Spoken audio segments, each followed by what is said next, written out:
नायगावचे आमदार राजेश पवार यांना मंत्रिपद मिळावं यासाठी भाजपा कार्यकर्त्यांच्या वतीनं शंभू महादेवाला गंगाजल अभिषेक करून साकडं. 89 नायगाव विधानसभेचे लोकप्रिय आमदार राजेश पवार हे विधानसभा निवडणुकीमध्ये प्रचंड मताधिक्यानं विजयी झाले. त्यांना मंत्रिपद मिळावं यासाठी भाजपा कार्यकर्त्यांच्या वतीनं दिनांक 2 डिसेंबर रोजी गंगनबीड येथील प्रसिद्ध असलेल्या शंभू महादेवाला गंगाजल अभिषेक करून साकडं घालण्यात आलं.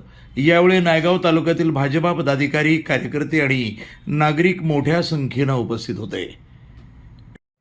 कार्यसम्राट विकास पुरुष आदरणीय राजेशजी संभाजी पाटील पवार साहेब,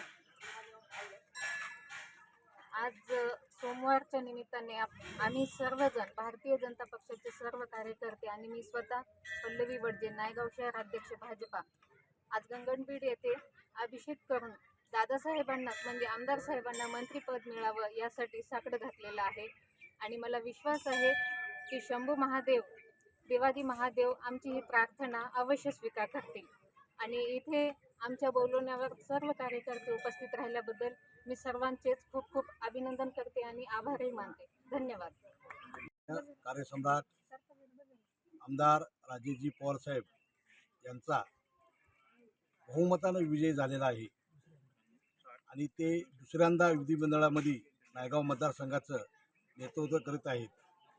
नेतृत्व करत असताना नायगाव मतदारसंघाचा विकास हा अतिशय जलद गतीने करून त्यांनी अतिशय महत्त्वाच्या कामांना गती दिलेली आहे. आणि यांच्या पुढचं काम खूप मोठ्या प्रमाणात व्हावं अशी नायगाव मतदारसंघाच्या भारतीय जनता पार्टीच्या कार्यकर्त्यांची आणि तळागाळातल्या जनतेची आहे.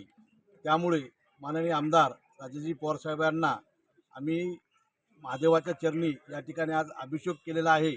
आणि देशाचे पंतप्रधान नरेंद्रजी मोदी साहेब, अमितभाई शहा, देवेंद्रजी फडणवीस साहेब आणि बावनकुळे साहेबांना विनंती करतो सर्व कार्यकर्त्याच्या वतीनं की या ठिकाणी साहेबांना एक मंत्रिपद देऊन नायगाव मतदारसंघाचा विकास अतिशय जलदगतीनं आणखीन व्हावा. आणि साहेब नांदेड जिल्ह्याच्या या ठिकाणी आपल्याला युवक असं एक पालकत्व देऊन पालकमंत्री म्हणून त्यांना घोषित करावं अशी मी या ठिकाणी कार्यकर्त्याच्या वतीनं सर्व पक्षाच्या वरिष्ठ नेत्यांना आम्ही विनंती करीत आहोत. एवढीच मी विनंती. NTV news Marathi, Naigaon, Nanded.